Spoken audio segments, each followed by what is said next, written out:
Hello, this is Wayne Dyer, and I'm here to talk to you about something that I think of as one of the most important things you can learn in your life. How to pull your own strings. Pulling Your Own Strings was a book that I wrote back in 1978. I think I appeared on about 3,000 talk shows across the country talking about it over the years. It was a bestseller for many, many years. And still, to this day, continues to be something that people who want to be more assertive and who do not want to have their strings pulled by others refer to on a regular basis. I'm very proud of this book, and talking about this again after all these many years is an interesting, exciting kind of voyage for me, because it's always good to remind yourself that you don't want to be a victim, you don't need to be a victim, that you have a right to your own freedom in life, and that you have the absolute right to choose to live the kind of life that you want to. Unfortunately, and this is the whole basis of this tape, most people do not make that kind of choice.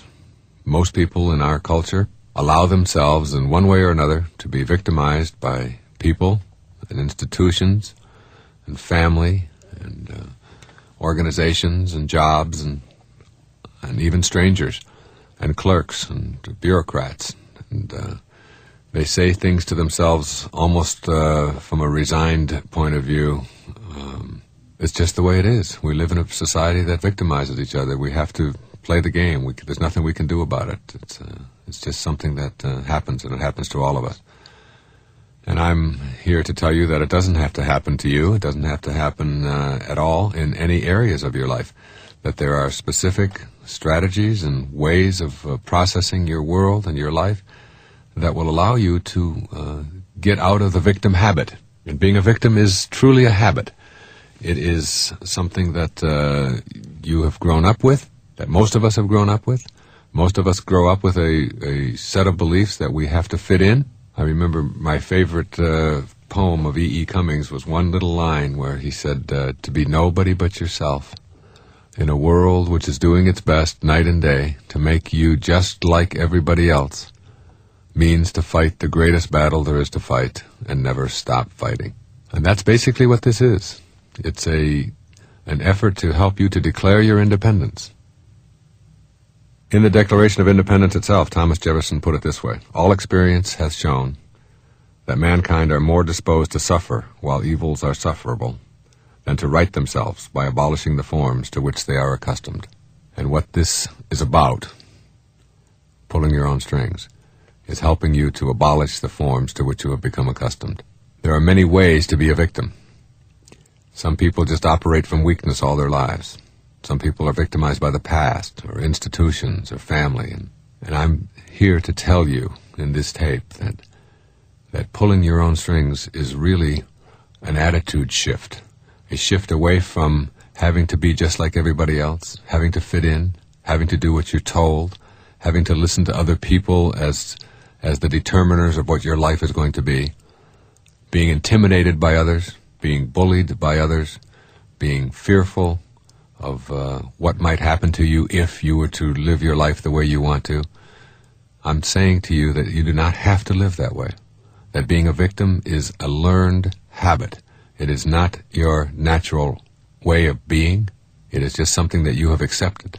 And as long as there are people or institutions or organizations that will suffer those evils upon you, and as long as you're willing to accept them and take that kind of abuse, whether it's mental or physical or emotional or any other way that it can be expressed for you, as long as you're willing to accept it and take it and to fit into that role, there will be those out there who will indeed be willing to continue their role of putting you in your place.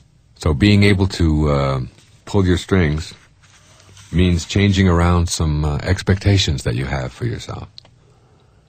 And that's the very beginning.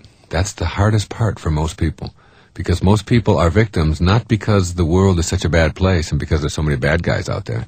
It's because people have accepted that role and have a set of expectations about where they fit in this world.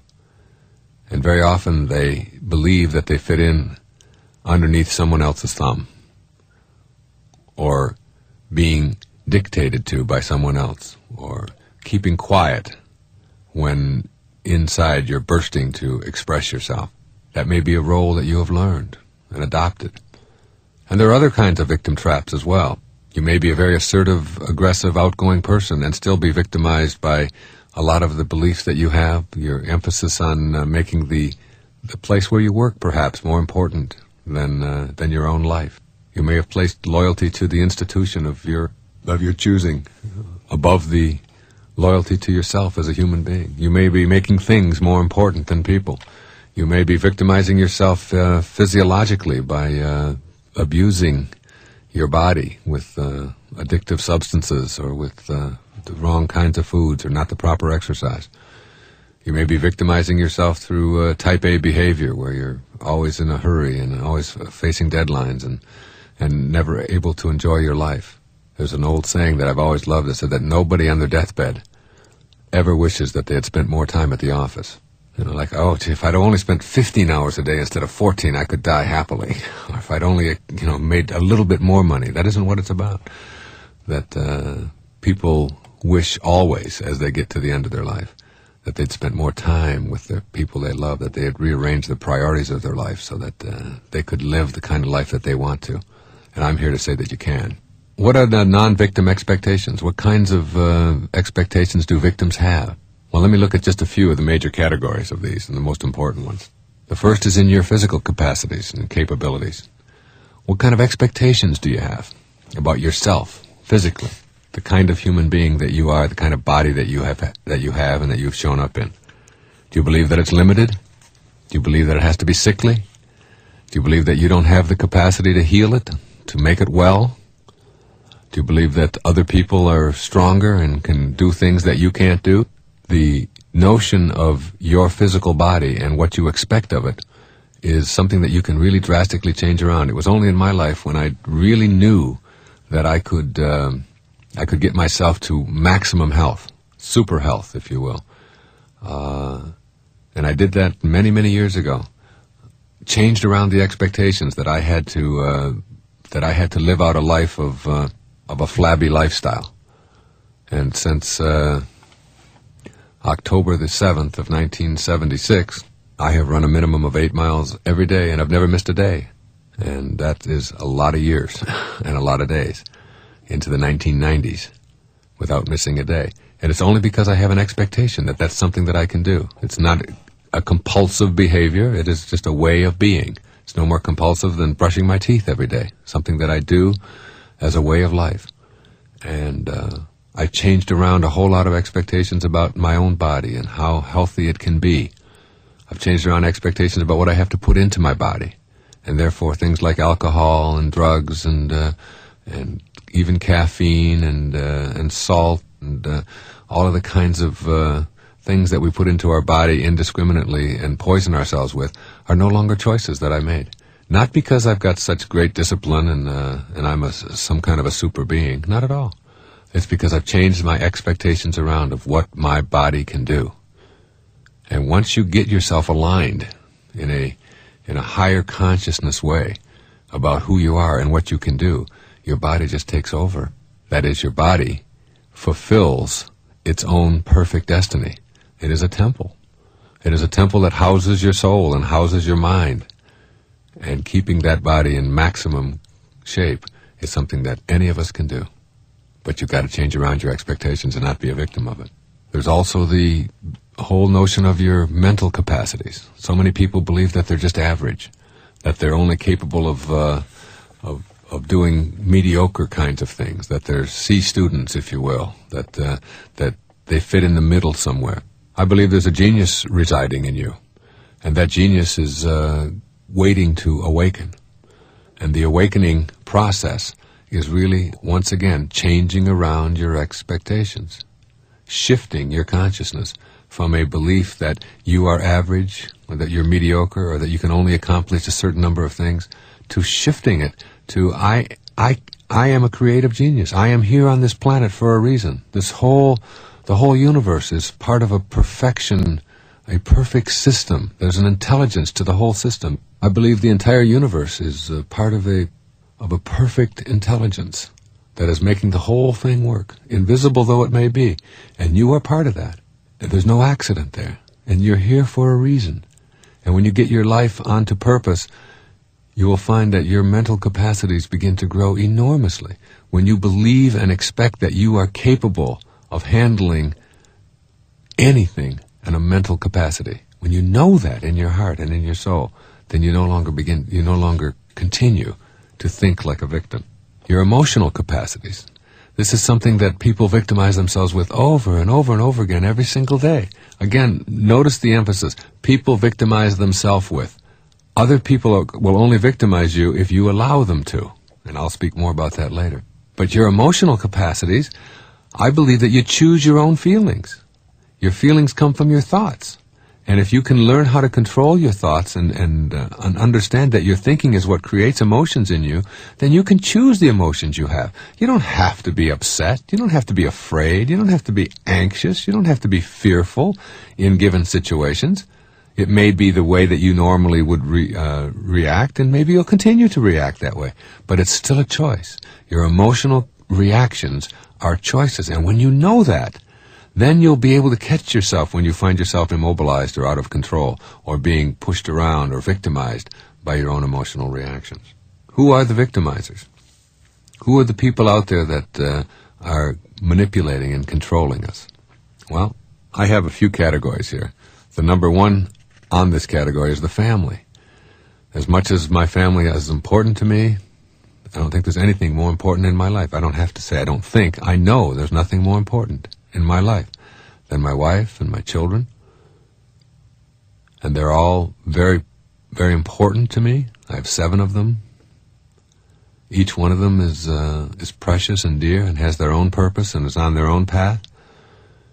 And I try to keep that family life something that isn't going to later be the source of their being victimized emotionally. If you look at virtually everybody in mental institutions across the country and take a survey or a poll on what it is that they couldn't deal with and why they ended up mentally unbalanced or incapacitated in some way, you'll find that about 99% of it is from families. Families. People telling each other how they have to be, what they have to think, how they have to dress, what their values ought to be, what their religious and spiritual orientation ought to be, what kinds of cars they ought to drive, what kinds of food they ought to eat, who they ought to talk to, who they have to hate, who they have to stay away from, who they have to be victimized by, if you will. Families. And you have to be very, very careful as a member of a family and understand that while it is the most important institution in our culture, it is also the one that does the most damage. And you have to know that in order to be your own person and not be having your strings pulled by somebody else, you're going to have to stand up to family members, whether they're immediate family or extended family. The ability and the willingness to stand up and say, no, I'm not going to be what you think I ought to be. I have to stand up for it and be the kind of person I am. That's what pulling your own strings is about.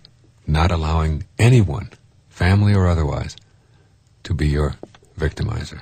The other big victimizer is the job. A lot of people don't like their job. A lot of people feel that they're not pursuing their bliss. They're not following their own purpose and why they're here. And they find themselves being pushed around and even going to work every single day and going home and being full of remorse, and then that remorse continues to grow and so on. If you feel victimized by your job, then you have to take some time to ask yourself why you're allowing yourself to stay and do things that don't make sense to you or don't fit in with what your own view of why you're here is all about. Another big victimizer is professionals and authority figures. People are intimidated. So many people are intimidated by that whole teacher complex or that whole doctor complex. They go into a dentist's office, and they're the ones who's paying the bill, and they're the ones who's making this whole thing happen. That beautiful office you see there is because it's costing you a fortune to have a crown put on your tooth, and you're calling him doctor, and he's calling you by your first name. When it seems to me it ought to be the other way around. And being intimidated by authority figures, whether it's medical people, and sure, it's nice to show respect to other people, and I'm not saying you ought to be disrespectful, but I'm saying you ought not to ever place anybody else's head above your own. And people do this with authority figures all the time, police and military and people who have money, and all of these kinds of people in positions of authority can be a big category of victimizers. Bureaucracies are an enormous victimizer in our culture, particularly in Western culture, where we have to keep records for everything that we do. Just make an appointment with the Social Security Administration sometime, or go to have your driver's license renewed, or go down to the post office, or go to an IRS office and sit down and try to get some information, and you find yourself being shifted around and here and there and everywhere, and this kind of bureaucracy is something that a lot of people feel victimized by. And I think it's unnecessary. I don't think we have to experience it and feel it that way. There are ways to deal with those institutions and keep yourself sane, and I'll be talking about some of those. And finally, the biggest victimizer of all, of course, is yourself. Yep, yourself. Despite all the people in the other categories, the fact is that you are the one who victimizes yourself. You are the one who makes these things more important than yourself. And you are the victim very often of your own training and your own history and your own values and your own behavior toward your body and your own behavior toward your mind, your own self-portraits that you have inculcated over a lifetime. So when you look at all the victimizers out there, and you looked at all the people who are pushing you around, perhaps, or you feel are responsible for a lot of your obsequious behavior, then always keep in mind that you are the product of the choices that you make as you go through your life, and that instead of saying, "Why is this happening to me?" and "Isn't this awful?" and "Why, God, are you putting me through this again?" begin to ask yourself the question, what's in it for me? What's the lesson? What do I have to gain here? And how can I transcend this and get past it? When you do that, you'll begin to move on to the next level, which I call operating from strength. In moving forward towards pulling your own strings in all areas of your life, you want to develop an attitude, a self-portrait, in which you begin to visualize and image yourself as a tower of strength, not weakness. Keep in mind that people respect strength, not weakness. I can remember in teaching for many, many years at the university level and the high school level and even at the elementary level for a while, but particularly at the university level, in the graduate school, I would give an evaluation at the end of the course each year, each semester. And I would get in a whole lot of, most of the people who would fill out these forms would write something, and they'd all say something really nice.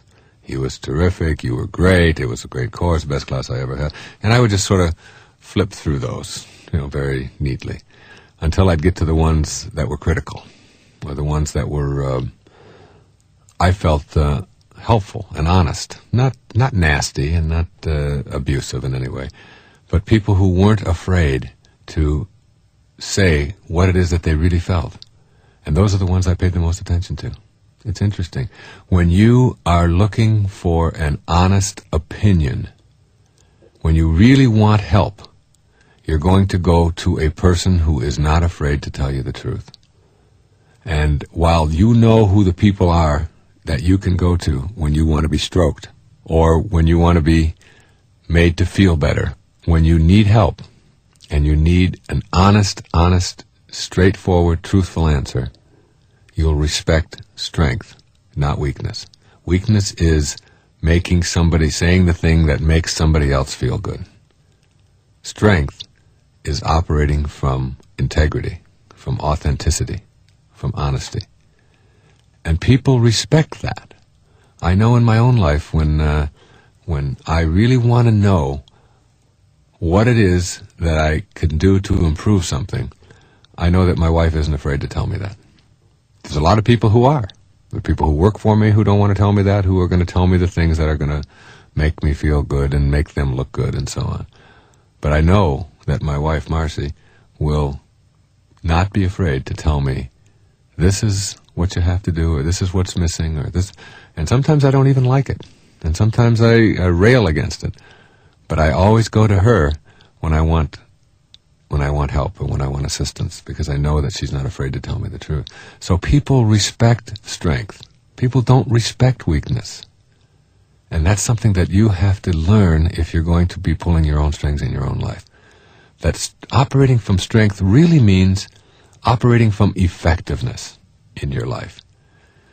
It's almost like you have to develop a code of non-victim ethics for yourself that says, I am a valuable, important, significant, divine creation. I am here for a very short time.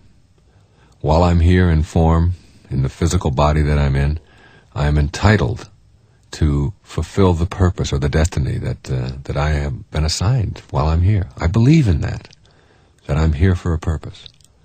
And I'm going to get my life on that purpose.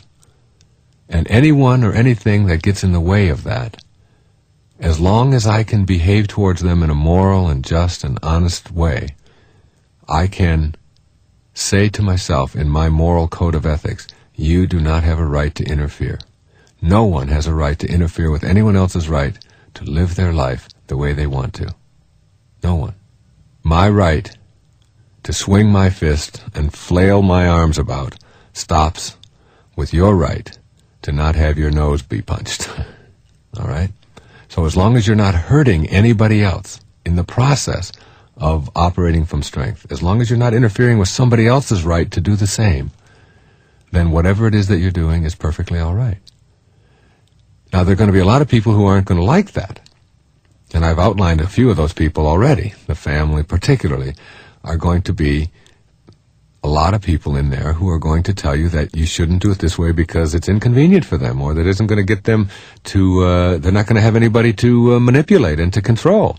And if you go off and just do whatever it is you want to, they might have to do a lot more than they've been used to doing. They might have to clean up after themselves. They might have to take responsibility for their own life. And you've been doing that all along. So they will be spending a lot of energy in attempting to keep you from really asserting yourself and going out and doing what is significant and important for you in your own mind.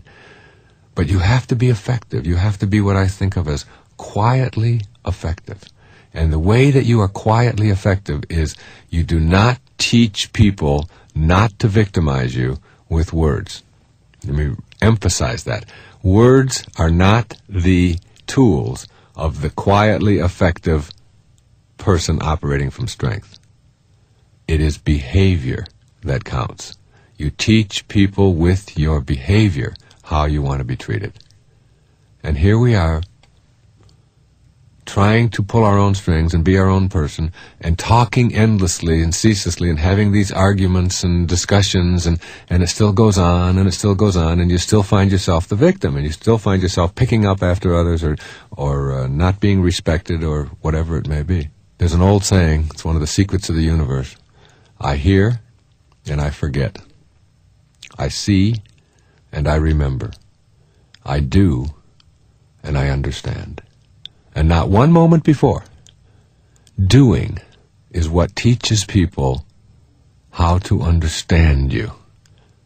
So it is in the process of doing, when someone behaves towards you in a way that is to victimize you, like your children, for example, leaving their clothes around, and you endlessly talk to them about not doing this any longer, and you don't want them to leave your clothes around, and don't you understand that I have to pick up your clothes and my clothes, and that's not fair, and you go through this tirade day in and day out, and it still continues.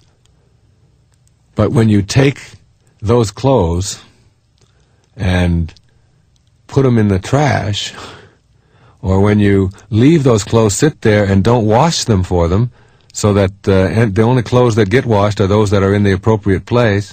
Or when you teach them with whatever it is that is effective, quietly effective behavior with no words, you let them know specifically, I am not going to be your victim. And this is true of virtually everything. Somebody who is yelling and screaming at you, and whether it's your husband or your wife or one of your children or a clerk or whatever, and if you stand there and scream back, it's just words against words, and it doesn't mean anything. But if you leave quietly, leave the room and go into another room, you're sending a signal. I am too dignified and too valuable and too important a person. I think too much of myself to stand here or sit here and take that kind of abuse. So I will be leaving. And you don't have to say those words. You just do it. And in every single expression wherein you are victimized through conversation or through words, there is a way to teach people with your behavior that you are a person who operates from strength rather than weakness. You must learn to never place anyone in your life in importance above yourself. No one.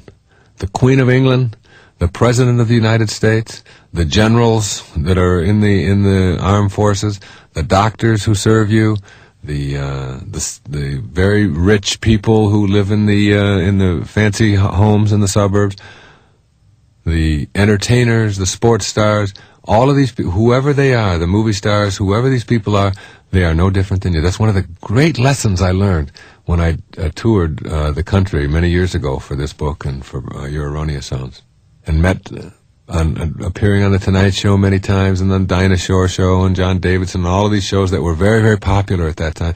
And I met so many of the top stars in music and in entertainment and sports and the recording industry, and it was always interesting to me that none of them, these were the people that were your heroes, none of them were any better than I was. I remember what President Carter said when he was running for office, and they asked him if he thought he was qualified to run for president. He said, well, I really never thought I was until I met all the other people who were running, and then I felt I was just as qualified as they were. And that's always the effect that it has on me when I meet somebody who's in this high position of authority, and I meet them and I talk with them and I find out that they have the same difficulties and the same foibles and the same problems and the same pimples and the little blemishes, and they smell bad too when they wake up in the morning, and they're not any better or different than any of the rest of us. And what you want to do is in your own mind, which is where being a non-victim always takes place, of course, is teach yourself that nobody out there deserves any more accolades or any more attention or any more respect than you do. You are human. You are connected to all the rest of us through that invisible intelligence that runs through all form in the universe. And you are just as valuable. And in God's eyes, no one is any better than anyone else. Know that. And know that it's not only true in God's eyes, but it's true in your eyes as well. And keep that in your mind. And then as you operate from strength, you can try on a few of these strategies. You stop asking permission in your life. You stop seeking permission when you're speaking.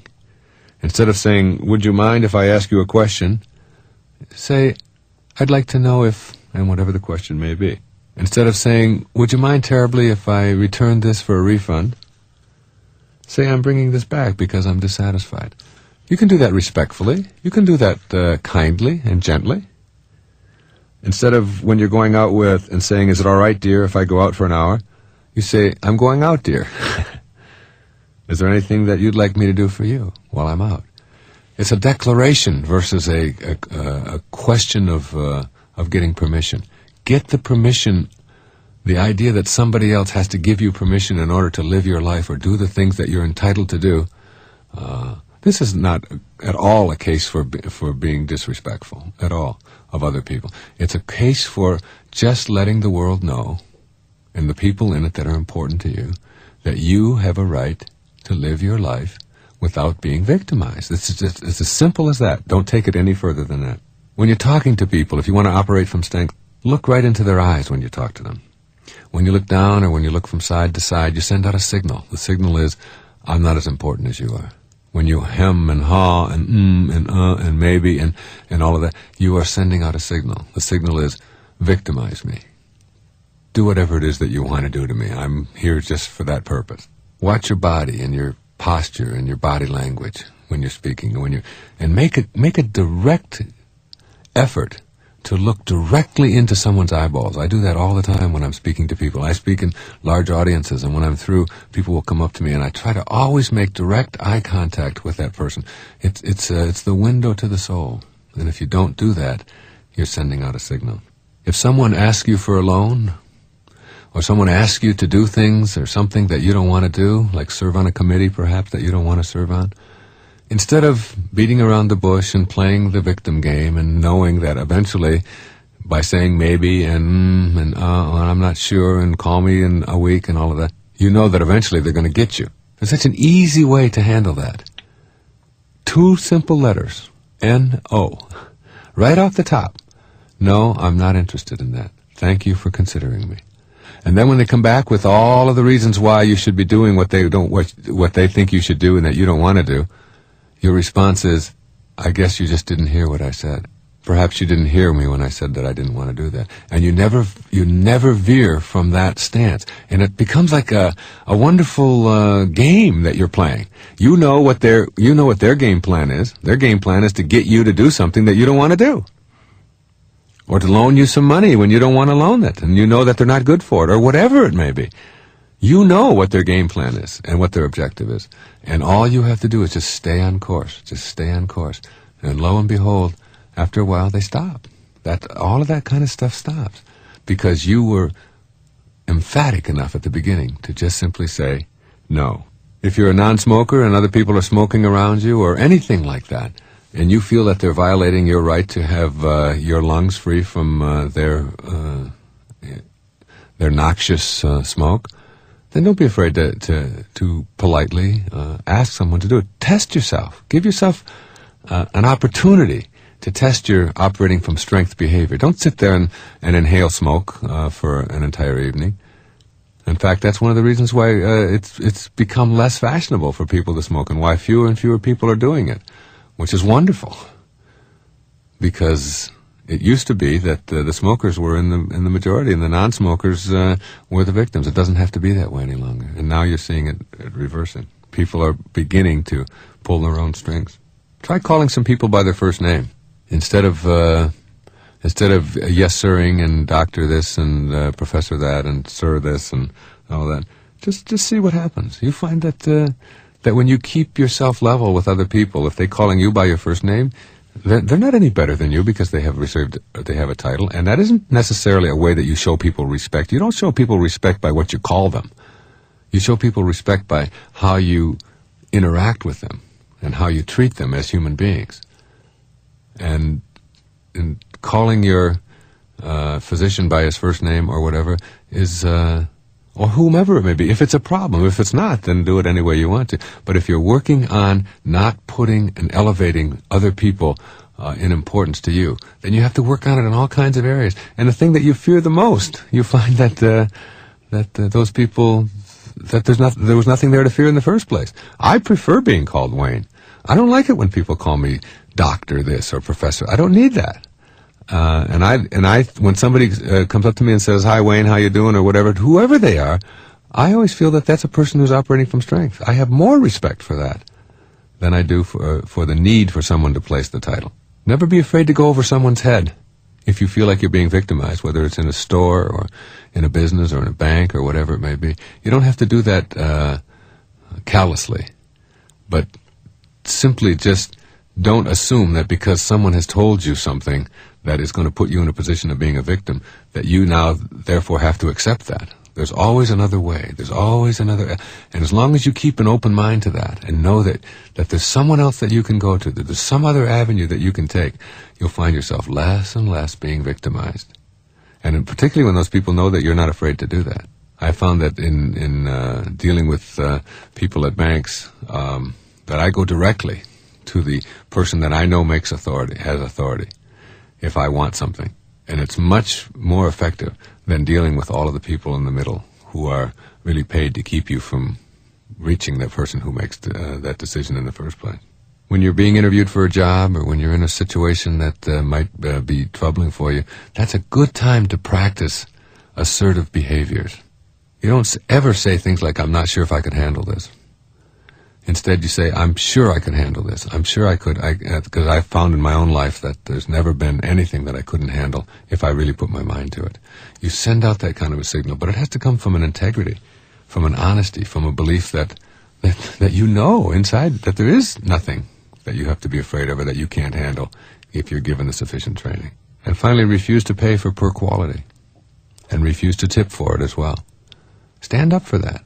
It isn't just an obligation to just turn over your hard-earned money to someone who is giving you poor service or poor quality. You're entitled, if you pay for something, to have the best. You're entitled to that.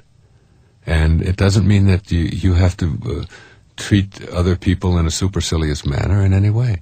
It just means that you're entitled to that. And you don't have to be obnoxious about it, and you don't have to be cheap about it. I have found that when I'm dealing with waiters and waitresses and so on, that I consider myself a very generous tipper. I always have believed that if you're debating between giving $3 and $4, always go with the higher number, because what goes around comes around, and it's just a good way to be, and it's what your purpose is all about. It's about giving and sharing and caring for others. And if the service is poor, I don't just leave nothing or anything like that. I generally tell them, I say, gee, you're really having a tough time here tonight. There's a lot of people, and it must be.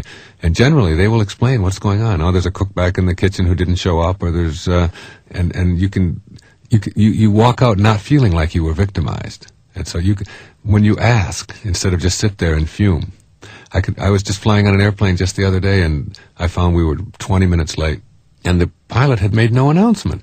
And I feel victimized when things like that happen. I feel that I'm the one that he's flying here. That's the reason he's got all of those bars on his uniform and so on, because there's people like me who are willing to plunk down several $100s to go from Chicago to New York. And here we are 25 minutes late, and no announcement has ever been made about that, and we took off on time. And I just feel that the passengers are entitled to know that. So I just sent a note to the stewardess and said, would you ask the captain to please make an announcement on why we're late? And sure enough, in another minute, he made an announcement. He even apologized for not having done it.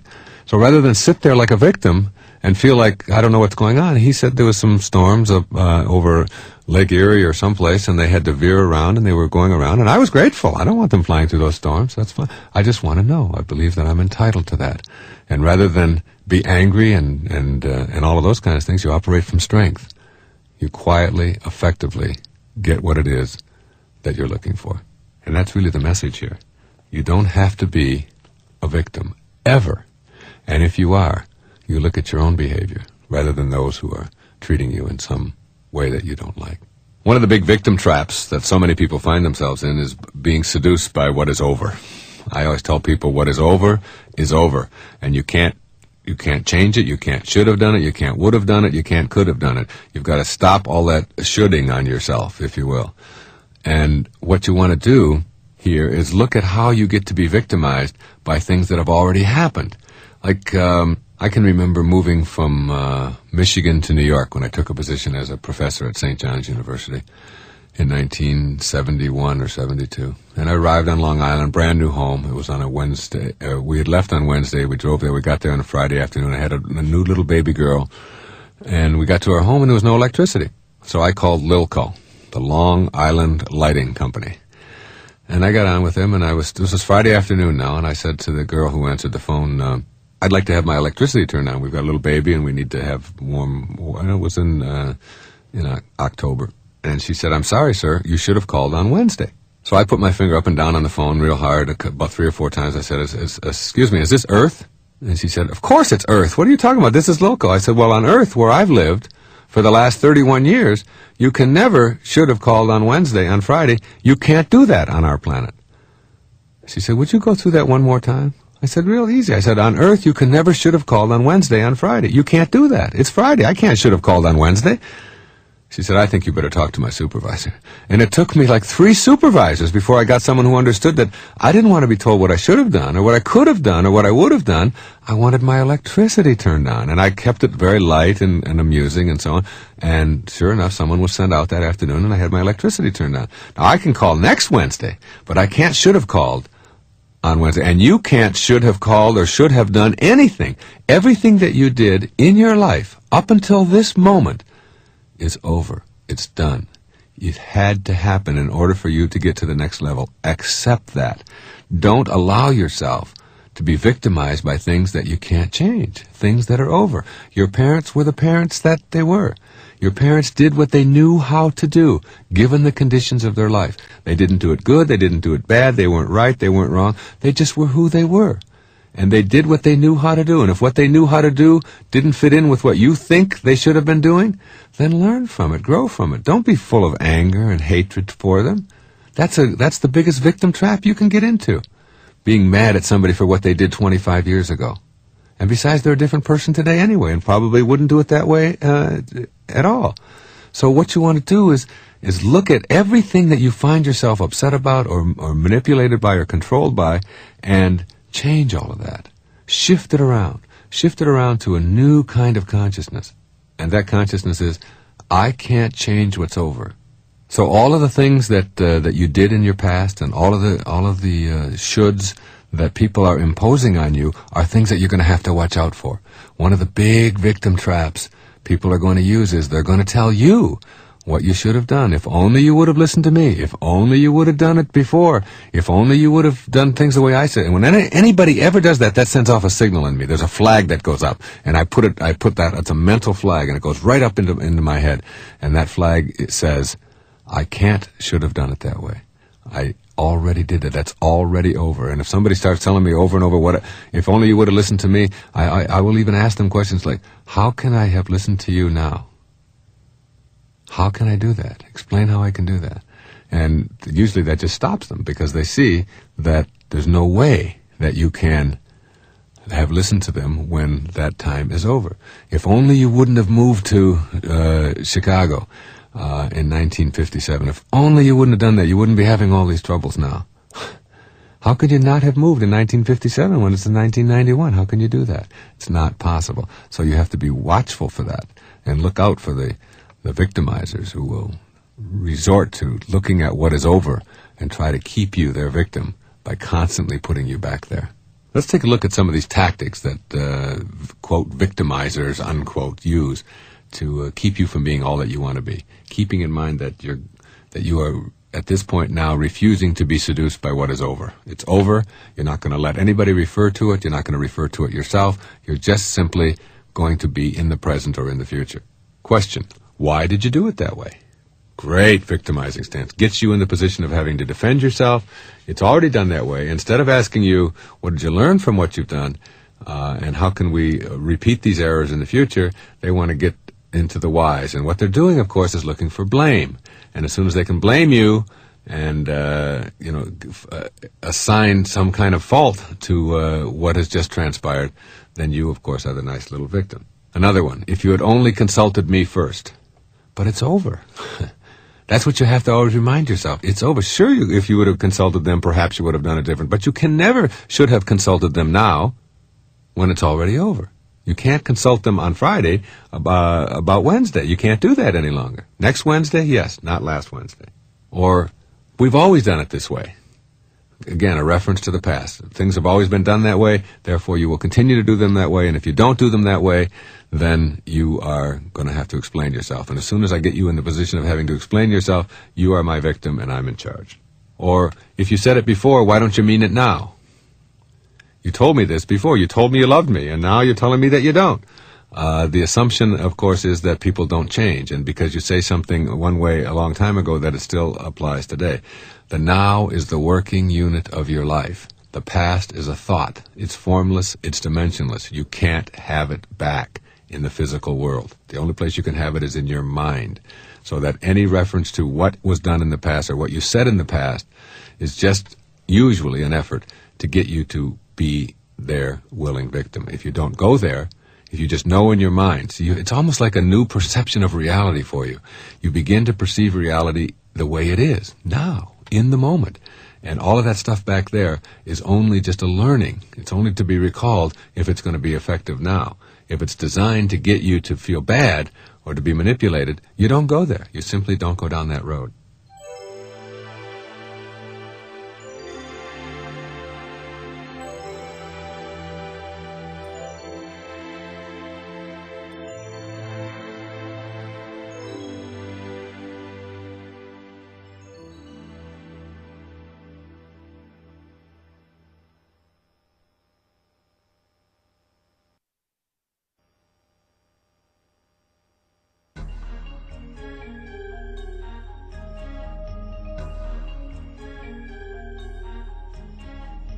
The if-onlys. If only I hadn't done it that way.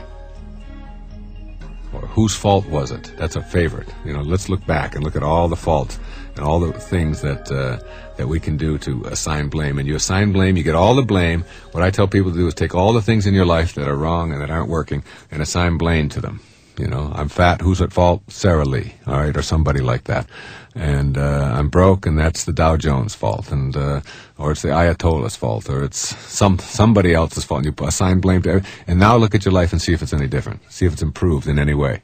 And you find that blame or fault finding doesn't do anything except make the victimizer one more step ahead of you in the game. All right, let's look at a few strategies here for stopping yourself from being victimized by references to the past.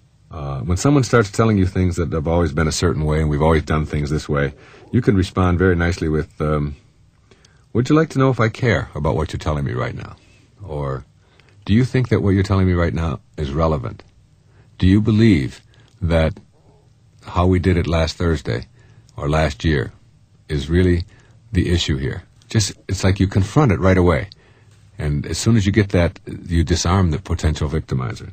Try to eliminate the should-haves from your own life and from your own conversations, your own vocabulary. Try to get that word, what you should have or would have or could have, shoulda, woulda, coulda, out of your life.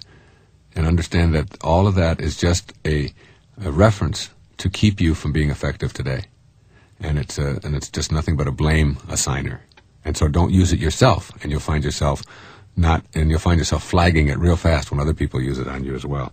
If someone asks you why you did something, give a very brief 1 or 2 sentence response, and that's it. And don't keep going on and over-explaining it, because the more you over-explain, the more you're going to find yourself victimized by them. Don't be afraid to admit that you're wrong when you do something, or just simply say you're right. You've made a very good point, and I will learn from that, and I won't do it in the future. This is one of the great things that my wife and I are able to do with each other over and over again. Instead of having these arguments that are endless, it's like you stop yourself right in the middle, and you say, you're right. You made a good point. I was a jerk. I did behave stupidly, and I'm going to see if I don't do that. It stops. I mean, I've seen my wife have her mouth fall almost onto the floor when I've just turned around and stopped being pushy about it and admitted, yeah, you made a good point.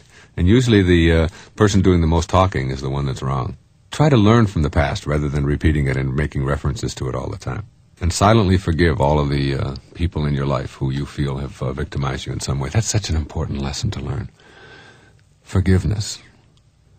That all of those people who behaved towards you in the past that you might still be hanging on today, the ex-spouse, the child that hasn't called, the person who borrowed money from you who hasn't repaid it, the parent or the grandparent who ignored you or abused you in some way, that forgiveness is a very, very powerful tool. All of the spiritual masters who've ever come our way, including, of course, Christ on the cross when someone threw a spear and a soldier threw a spear into him, and his first words are, forgive them, for he knows not what he does. That's such an important concept to get, that he doesn't, the reason that Christ was saying he knows not what he does is because he was really saying that when you throw a spear into me, you throw a spear into yourself, because we're all connected, we're all one. And the same thing is true for all the people who have thrown spears into you, if you will, who have harmed you in some way. It's like a snake bite. If a snake comes along and bites you, no one ever died from a snake bite. The bite is just a bite. It's just a wound. And you can't unbite someone. A snake can't unbite you. What kills you is the venom that is pouring through your system and destroying you. And the metaphor there is that what is destructive to you in this whole business of not being victimized by what is over is the venom, which is your thoughts that you carry around. The behavior is done. You can't undo it. You can't change it. You can't unabuse someone. You can't not abandon them now, if you already did. You can't repay the money that you never repaid. I mean, that is all done. That's all. You didn't do it. That's over with. But what you can do now is decide not to carry that around, not to let their behavior destroy you. Mark Twain put it this way. He said, forgiveness is the fragrance that the violet sheds on the heel that has crushed it. And you have to know how to do that. Because once you let it go and get rid of it, and I can remember someone was trying to sue me at one time over some silly little thing, and I was angry and filled with rage about it and going to really show them that they couldn't do it. And once I let it go, and once I sent forgiveness out there and sent love where I was sending hate before, the suit was dropped, and all of the things that I worried about so much just melted away.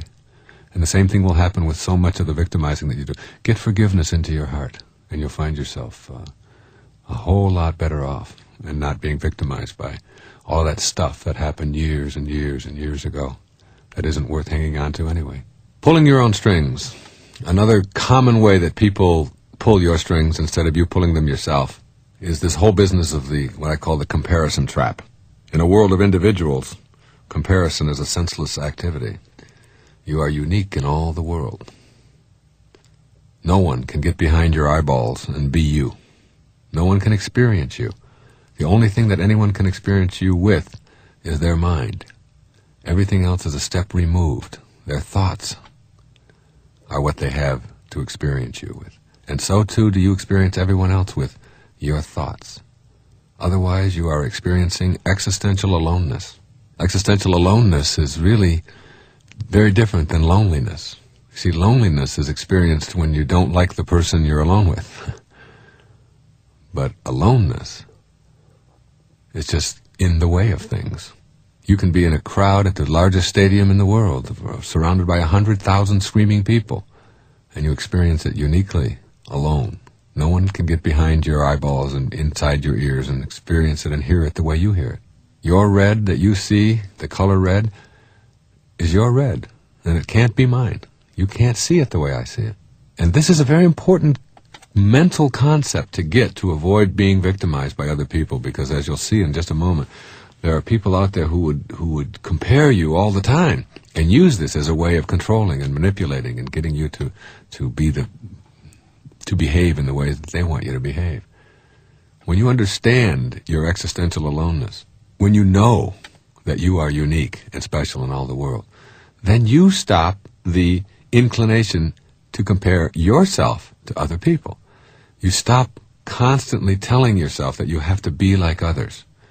You stop constantly striving to accomplish and achieve at the same level that other people have achieved at.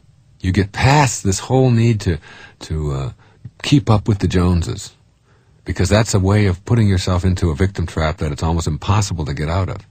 You see, even if you're in a race with somebody else, if you're looking over your shoulder to see how you're doing in comparison to how the other person is doing, then what you're really doing at that moment is saying that you are in charge of how I am feeling right now.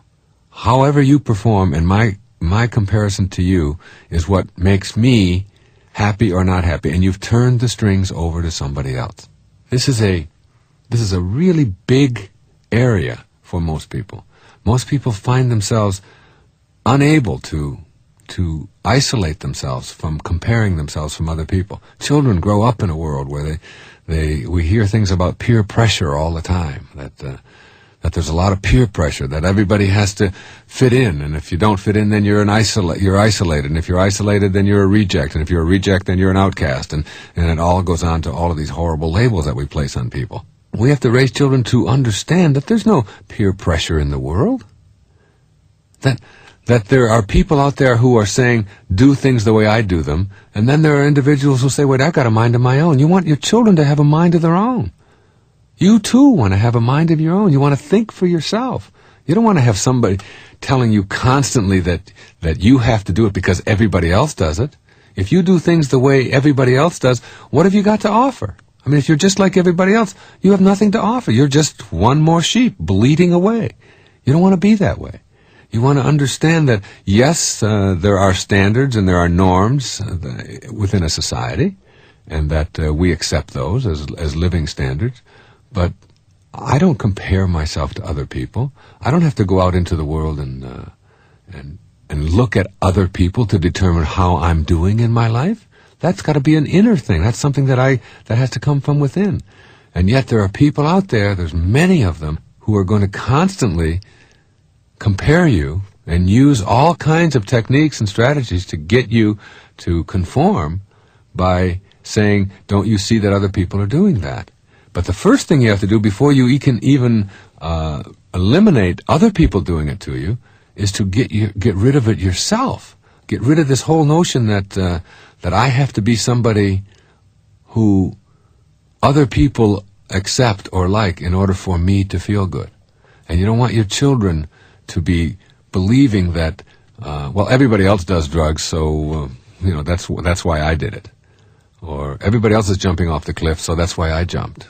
Or everybody else is drinking and driving, so that's why I do it. Or everybody else is not wearing any clothes to school, so that's why I go naked. I mean, it's an absurdity. And if you're constantly comparing them to others, then don't be surprised when they do it themselves. Raise them to understand that there are peers out there who will try to pressure you, but if you buy into it, then you are the victim. That you have to decide for yourself what is morally proper and improper, and what works and doesn't work, and what is effective and ineffective, and not some invisible standard called peer pressure that is the biggest cop-out I've ever heard of. Let's look at some of the victim traps in this comparison business. Here's the first one. Why aren't you more like your brother? Or why aren't you more like your sister? Or why aren't you more like Sally down the street? You find when somebody else is telling you to look at yourself and ask you the question, why aren't you like the other husbands or the other wives or the other workers and so on, that's something that you have to send a flag up for. And my response when anybody ever does that to me is, if I'm just like everybody else, what do I have to offer? I'm not here to be like the guy down the street. That isn't what I'm here for.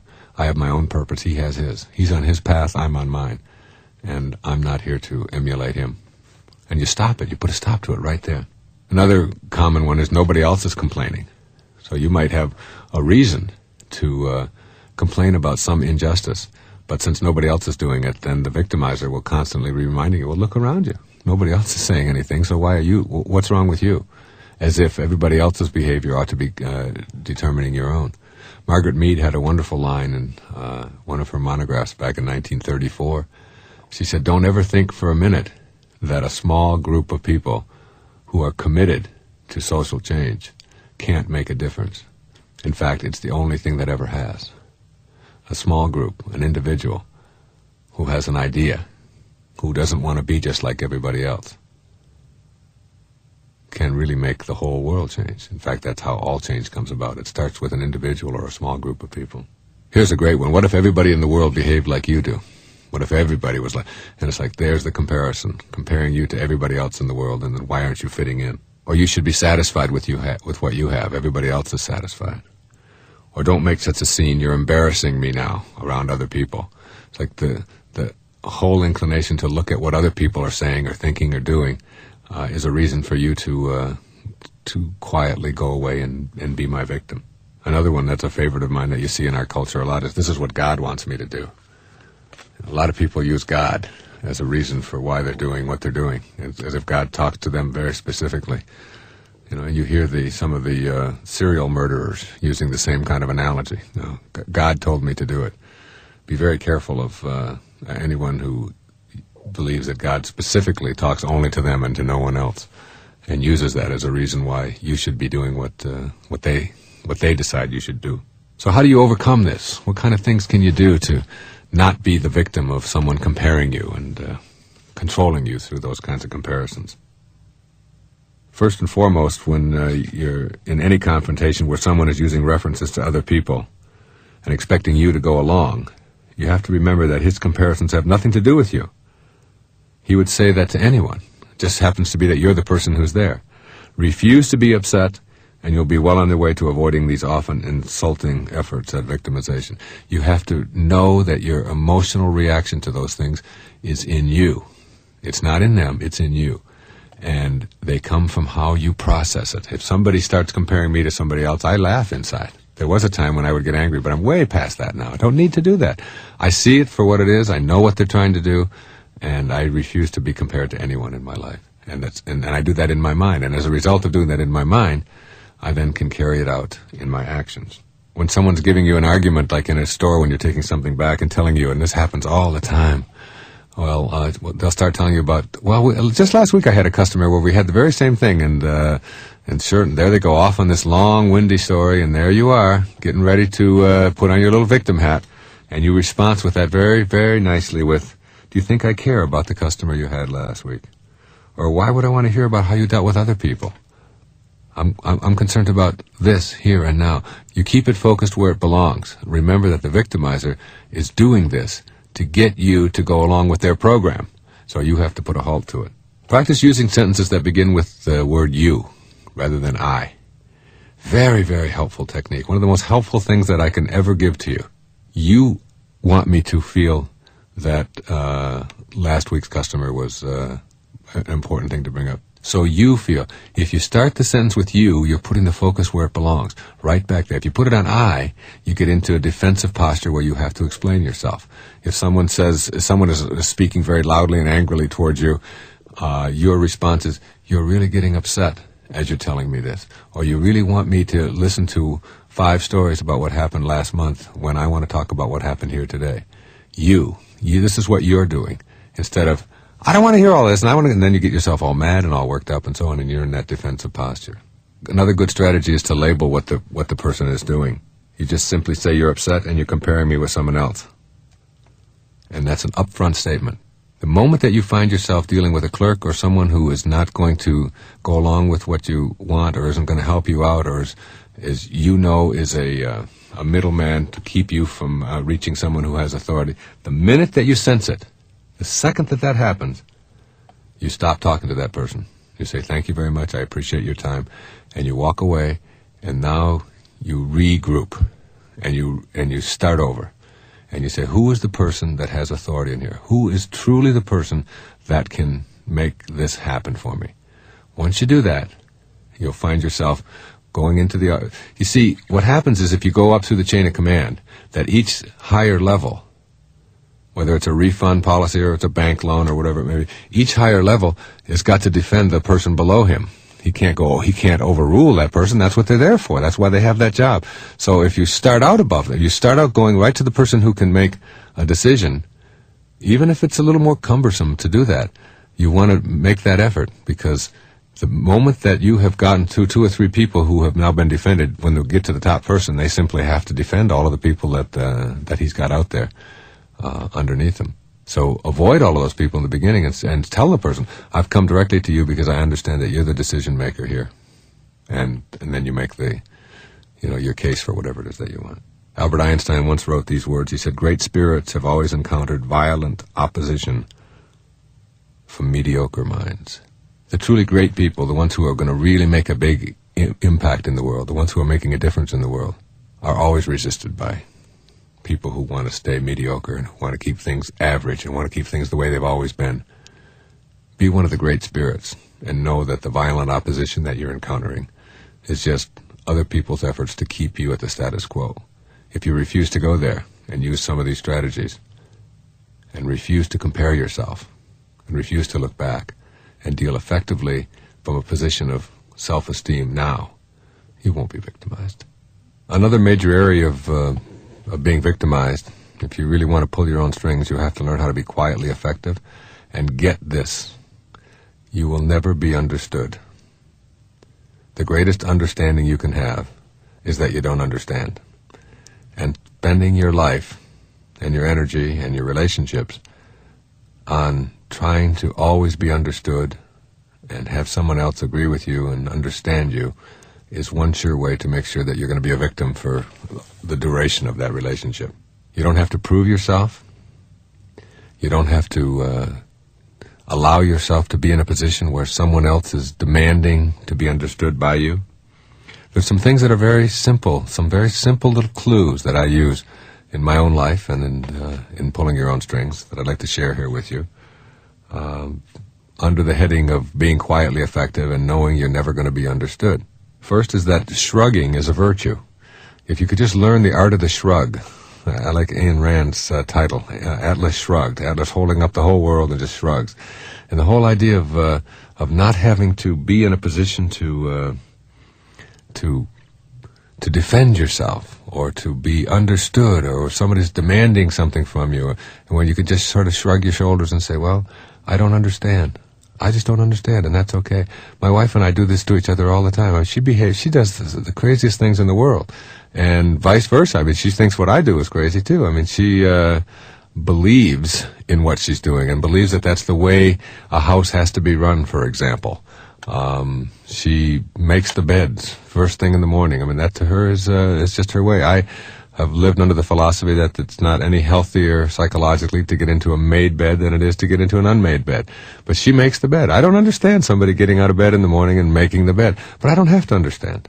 It's not necessary for me to understand. I don't have to get into a you're wrong and I'm right attitude toward it. It's just a simple shrug.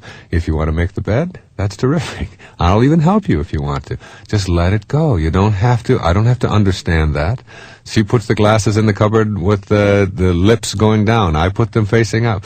I don't understand that. How could anybody face them down? But that's the way she does things, and that's perfectly all right. And you know something? Life is full of those little things. Everywhere you go, you're going to encounter people who do things their own way. And that's really what makes the world go round, that uniqueness, that specialness in people. So if you just shrug at it and stop telling yourself that I have to be right and I have to make somebody else wrong in all of my interactions with them, just shrug. Just shrug, quietly shrug your shoulders and say, they have a right, they're on their own path, they have a right to do what they want to do. And you don't have to be understood. And when you get into that mindset of not needing to be understood all the time, then you're not going to be explaining yourself and having somebody else explain themselves to you over and over again endlessly. Being offended is a choice to be a victim. Did you ever think how silly it is to go around being offended? There are people who turn on the radio and they hear somebody speaking in a certain tone or saying a word that they don't like, and they have a whole vocabulary of words that they're offended by. And if somebody says one of them, right away they go off into a dither. Well, it's just like letting somebody else's behavior decide how you're going to be emotionally. I mean, you can be the kind of person who goes down the street and your emotions are being pulled by everybody else, your strings are being yanked by everybody else in the street, depending on what words they choose, what symbols come out of their mouth. This person says hell, that one says damn, this one says uh-oh, this one says caca, that one says poo-poo, this one says wee-wee, whatever it may be, and you're offended, or whatever synonyms you want to use for all of those functions. For what? It's like allowing yourself the right to process somebody else's behavior for what it is. It's their behavior. It's not yours. If you don't like what somebody is saying on the radio, tune the dial someplace else. If you don't like the way somebody else is dressing, turn your eyes someplace else. Don't feast your eyes on it. If someone else wants to hear rock music that you think is disgusting, then don't listen to it. That's what this whole thing is about. That's what the First Amendment to the Constitution is about. That's what free speech is about. That's what free expression as a human being is about. That there's no code that is going to fit everyone. And choosing not to be offended is to choose not to be a victim. People speak the way they speak. I don't like some of the language that I see in the films. I don't let my children go and see some of the film. I don't like the violence that is on the screen. Rather than being offended by it and being all upset about it and getting myself worked up and being a victim to the people who choose to display violence on the screens, I simply don't go to those movies. I don't have anything to do with them. And I don't miss them, and I happen to believe that it's part of the gratuitous violence that we find throughout the culture. But I'm doing what I can to eliminate that. But being offended by it, being upset by it, it's as silly as being offended by starvation. Starvation is a part of what the universe is about. And so is my desire to change it and to improve it. That's just as important. And that's what I go with. I go with what I'm for rather than what I'm against. Everything that you're against weakens you. Everything that you're for empowers you. So the question is, do you want to be empowered or do you want to be weakened? Everything you fight, you'll be weaker for the effort. Everything that you're for will empower you. When they asked Mother Teresa if she would march against the war in Vietnam in 1967, she said, no, I won't. She said, but if you have a march for peace, I'll be there. And there's a big difference. All of the people in the world who are against terrorists, if they suddenly were for peace and worked for peace and devoted their life for peace, there wouldn't be any terrorists left. But all of us who are against terrorists and want to fight them become more warriors, more need to have more hostility and so on in the world. It's very important to know for yourself that whenever you're offended by the behavior or the actions of somebody else, as morally right as you may find yourself to be and as reprehensible as you may find their behavior to be, it still is letting somebody else pull your strings. It is your emotions clanging up or clanging down, depending upon what somebody else outside of you does. And you just simply don't have to give them that kind of power. And when you do, and you find yourself offended and all upset and your blood pressure up and your ulcer growing, know that it's because you have given that kind of power to them, not because of what the other people have done. Also, it's important to, if you want to be quietly effective and know that other people aren't going to understand you all the time, is to stop analyzing your relationship to death. I've said over and over again that relationships that work because there is no work. Who wants to go to work all day and go home and get in the car and say, okay, now I've been working all day, now I got to go home and work tonight. I got to work on my relationship. And now it's like the rest of the night until midnight you're working on your relationship, then you dream about it, and your whole life becomes this enormous job. So you see, there's two ways to look at virtually anything. One is the violent way and one is the peaceful way. That's the yin and the yang of the universe. The violent way is to analyze something. When you take something and analyze it, you tear it apart. You break it open. You crush it. You dissect it. You pull it all apart and see what's in it. So that's what people do with a relationship. Analyzing is a very violent intellectual act, if you've never thought of that. And it's a victimizing stance. It's violent intellectually in that it tears apart.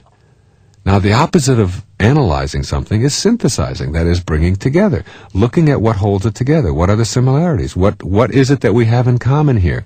And how much do we enjoy each other? What are we for? If you're in a relationship and you understand that what you think about is what expands, or as you think, so shall you be, is true, and you're thinking about what is wrong or what is missing in your partner, then for you, your experience of them will be what is missing or what is wrong, because what you think about is what expands.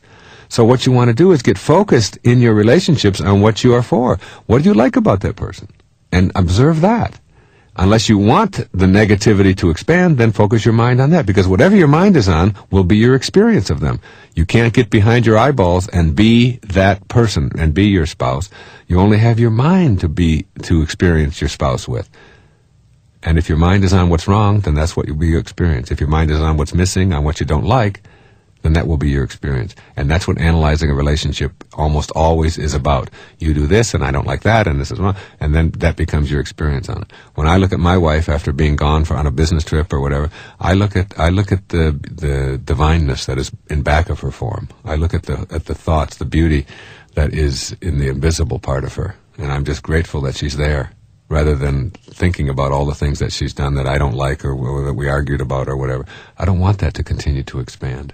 And so I don't want to analyze our relationship. I just want to love her and be loved for what we are. Because, as Robert Frost said, you love the things you love for what they are. Not for what they ought to be or what they used to be or what they can do for you, but for what they are. When you fall in love with someone, you fall in love with what they are. You don't look in their eyes and say, you're really beautiful, but if only your eyes were a different color, then I could like you so much better. Or if only you were a little taller or a little shorter or your hair were a little this or that. You don't do that. You just go, You're just so gaga in love because you are loving what they are. And then you get into a relationship and mature the relationship, and now your mature relationship is, you should have done this, and if only you did that. And that's what destroys it. What you want to do is maintain that I love you for what you are. And we don't have to analyze it. When you're falling in love, you don't analyze anything. You just simply enjoy being with each other. Arguing isn't worth defending. I know that people do it. I do it sometimes. I see it as a weakness when I do it. It is not worth defending. Usually the person doing the most talking in the argument is the one who's wrong, who is trying to overstate their case. And I just was reminded of a cartoon that was in the New Yorker, where a fellow said, I'll tell you why I'm yelling. I'll tell you why I'm yelling. I'm yelling because I'm wrong. And it's that kind of admission that you finally realize right in the middle of it that, I'm raising my voice because I don't know what else to do. And I've just realized that I've been arguing isn't worth defending. Arguing really is saying, if only you were more like me, then I could like you much better. That's behind almost every argument that we have. If only you could process the world the way I process it, we wouldn't be having any of these problems. But that isn't what you fall in love with. You don't want someone who's exactly like you. That's redundant. I mean, who needs another you? You already got one of those. What do you need two of them for? You fall in love with what's missing in you, and that's usually the opposite. And so usually the great loves are very much opposites, and that's what you're attracted to. And you'll find that working over and over again. If you hear people saying, we have everything in common, We like to do everything together and we share the same, then you can be sure that that relationship isn't going to last long, because who needs somebody else to be exactly like you are already? Now you got it tridundant, if there's such a word. So one of the big victimizing traps that we're talking about here is in this whole business about being quietly effective is, I simply do not understand you.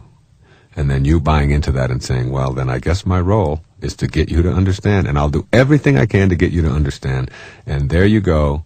Hook, line, and sinker, you just took the big one. You are on your way to being their victim. Here's some of the traps. I don't understand why you do those things. Right away, you're in the trap if you try to explain it. How could you do such a thing? I've never heard of such a thing. How could someone with your brains and your background do such a thing? Now it's like adding a little bit of insult to it. I'm not only shocked and scandalized, but disappointed because you, of all people, I'm stumped. You just have me perplexed. That's a great one. And now you've got to unperplex them, and you're going to be a victim as soon as you play that game. Please go over it one more time so I'll understand it. This is a very favorite. We've already been over it 642 times, but one more time and I'll get it. And that one more time, you're going to become their victim. If only you knew how I'm suffering. Now we add guilt to it. All right? You don't understand me, and I'm suffering because I don't understand you. I can't believe you're going to do that now. Not now.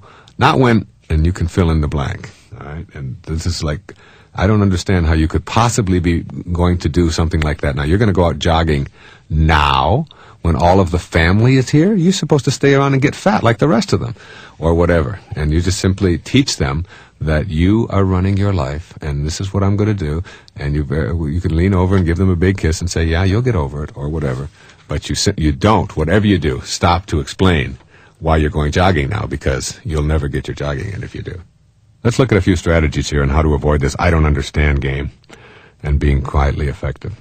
Stop explaining yourself whenever you realize that you resent doing so. The minute you realize that you are now in a defensive posture of explaining yourself because someone doesn't understand in any way, stop instantly right there.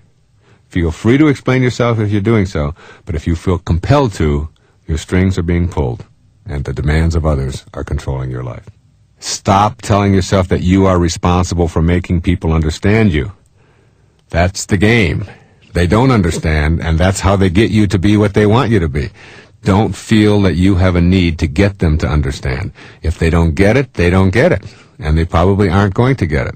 There's a lot of people who don't get a lot of the things that I do in my life. My children don't understand a lot of the things I do. They don't understand why I meditate. I meditate every morning. A lot of people think that's really silly. But I don't care if they think it's silly, and I don't have to get them to understand what I get out of it. It is my way of going within and discovering a higher part of myself, and I go there. And now I have taught all of the people in my life that that's the way it's going to be. And when a stranger comes along, or a family member who isn't around, and they think it's absurd that I'm going to go meditating when everybody else is going off to breakfast, then I know I've got one more person who is trying to victimize me and get me to not do something that I want to do, and I just simply don't go that way. One of the great questions to ask when people are doing this to you is to ask the question, do you think you could ever understand? I mean, if I explained it in a language or in words that you really got, do you think you would still understand? Or are you just simply stuck in not understanding? And maybe you can know that the greatest understanding you can have is that you don't understand, and that's okay. Try not to allow yourself to be seduced into arguments. One of the best ways to do that is to just use the sentence, the word you. You want me to argue right now, and I really just don't want to. I don't really feel like I need to explain myself. And that's enough. Don't get yourself seduced into it.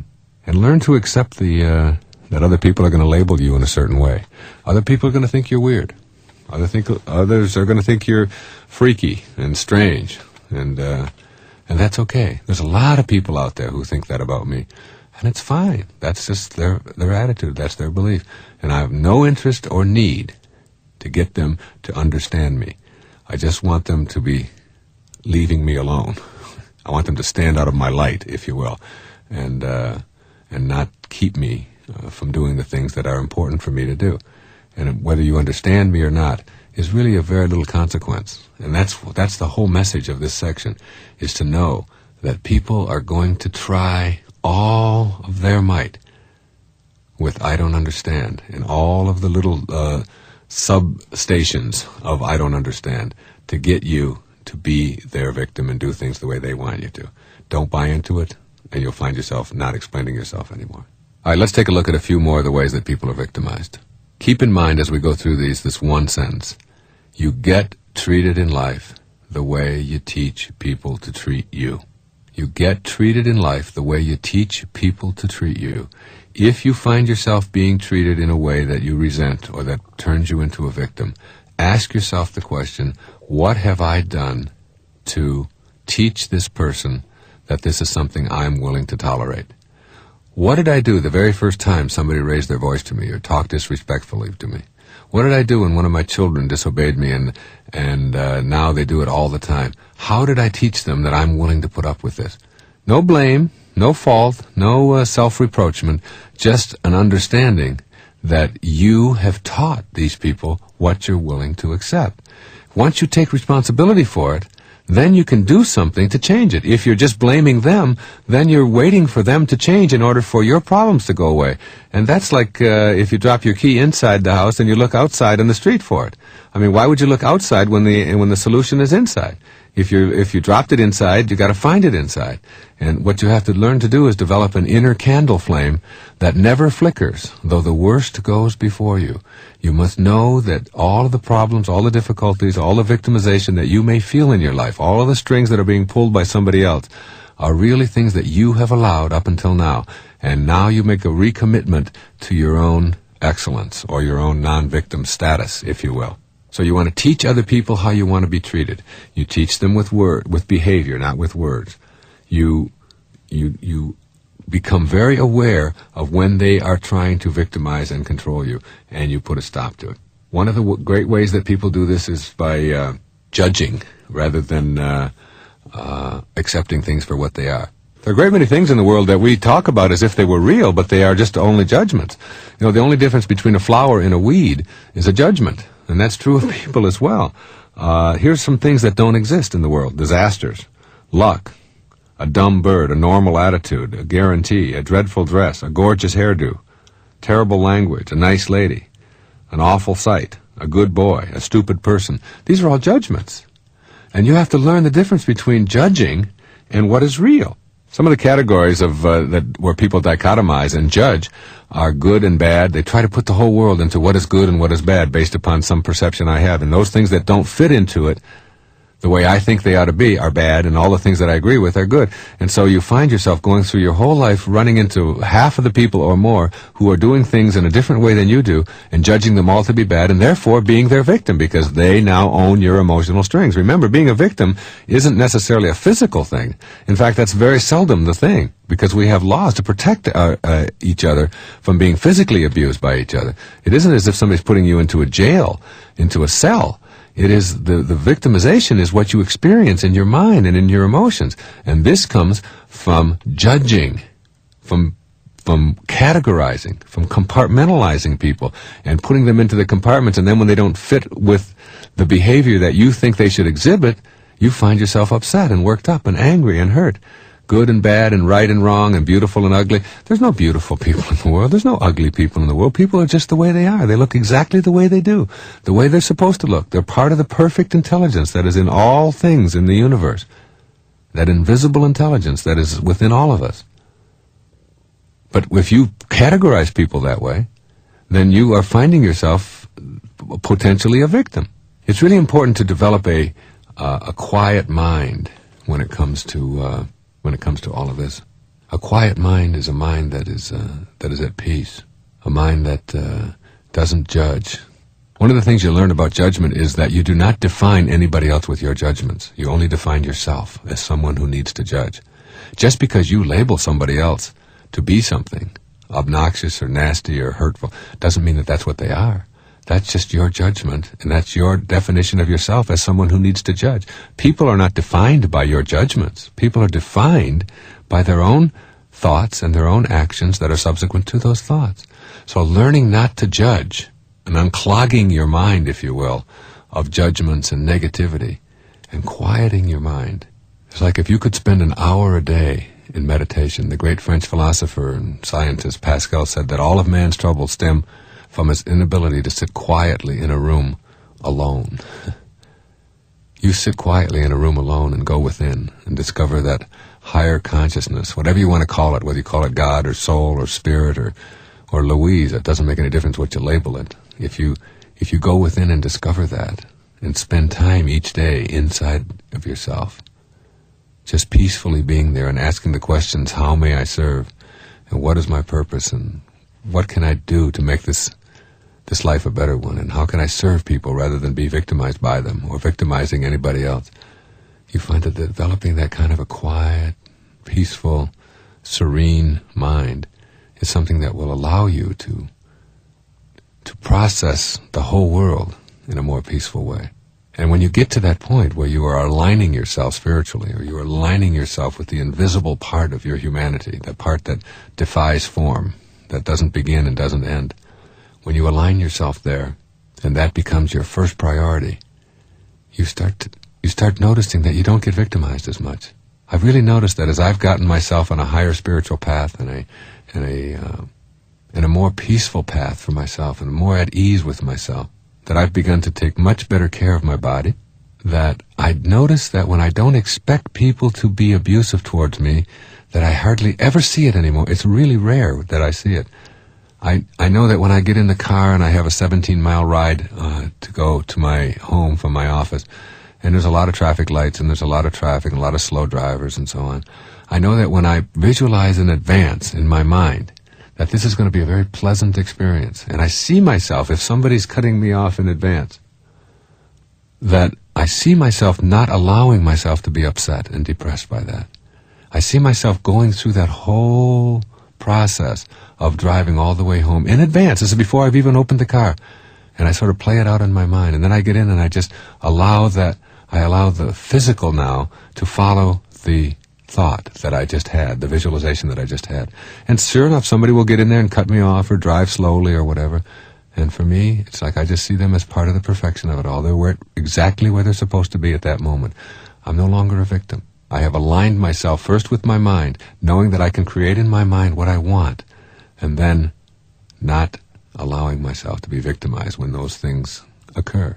And as I do that, I go through my life, I find that as I am more peaceful and I send out more harmony and more love and more forgiveness and more kindness and more of all the things I've been talking about on this tape, if you send that out more, that's what you get back. If you send out hostility and pain and suffering and anger and wanting to make other people wrong and wanting to prove yourself all the time, if you send out that kind of energy from yourself, that's exactly what you're going to get back. Send out love, you'll get back love. Send out anger and impatience, and that's what you'll get.